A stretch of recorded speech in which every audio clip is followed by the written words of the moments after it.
Hey guys, it's Lon and Jess with Techno House Inspections, and we're just hanging out. We always talk about houses, and we thought we'd talk to you today about electric water heaters. So first I'm going to run you through all the components of your water heater and things that we look for as home inspectors with water heaters, and then Lon's going to talk to you about some of the issues that can come up or repairs that may need to be done with your water heater if you're having problems.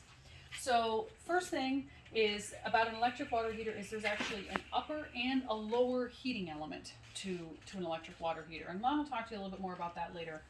The other thing is this is called a TPR valve. I'm sure all of you have probably seen this on your water heater. On this one, it's on the top. A lot of times, though, more commonly, it's actually on the side of your water heater. TPR stands for temperature and pressure relief valve. The idea is that if the temperature was ever to get too hot or the pressure was to build up inside of this water heater, that valve is going to let that off so this thing doesn't become like a rocket ship and shoot through your house.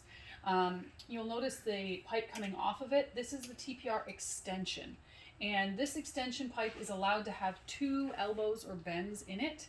The idea behind that is it should terminate about 4 to 6 inches off of the ground so that if this valve was ever to open up, remember it's going to be shooting out boiling hot water, you want that shooting it out at foot level as opposed to face level. So that's the idea behind that valve. The other thing here is that we always tag these when we do home inspections. This side, this is a circulating pump. Lon's going to be talking to you about this. This is actually your cold water intake. You can actually kind of grab a hold of the pipes up here and you'll feel that one is warmer and one is colder. The cold side is where the water is coming into your water heater to be heated, and there's always going to be a valve there. If you ever have any leaking on the floor or anything like that from your water heater, that's the valve that you're going to shut off. The other thing on this water heater in particular, this is an expansion tank. For those of you that have a boiler at home, you may already be familiar with expansion tanks. They are not on every water heater, but some cities do require their installation, and the idea behind that is the concept that you can compress air, but you cannot compress water, so we have to give that water and that steam somewhere to go, and then as it cools, it can fall back into the system. So those are some things with the water heater, the actual components. Lon is going to talk to you about some issues that you may have with your water heater and what you can do about them. So as Jess was telling you, she said, well, I'm going to have to talk to you about the Grundfos thing. This is the Grundfos circulating pump. This is, every house has a bathroom that's so far from the water heater that you have to wait so long to get hot water in the morning. You're wasting a lot of water. Water that you're paying for and water that you're heating. So this thing is a circulator. The other part of this is in my bathroom, or in the bathroom that's farthest from the water heater, and there's a reversing valve. And that means what it does is that I'll have continuous hot water at that valve, at that part of the bathroom, because of this. It's an option. Licensed plumbers can install them. They're really great to have and a big convenience. The other thing is, if you have hot water, but then you run out right away, it usually means that the top heating valve is bad. There's a rod in here that heats the water.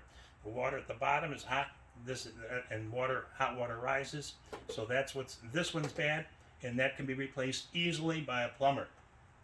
The other thing is, a lot of times people have an odor, sulfur odor, rotten egg odor from their water heaters. And that's because inside every water heater is an anode rod. It's made of magnesium, aluminum, or zinc, and it is designed to be the sacrificial rod, which is exactly what it's called, the sacrificial rod.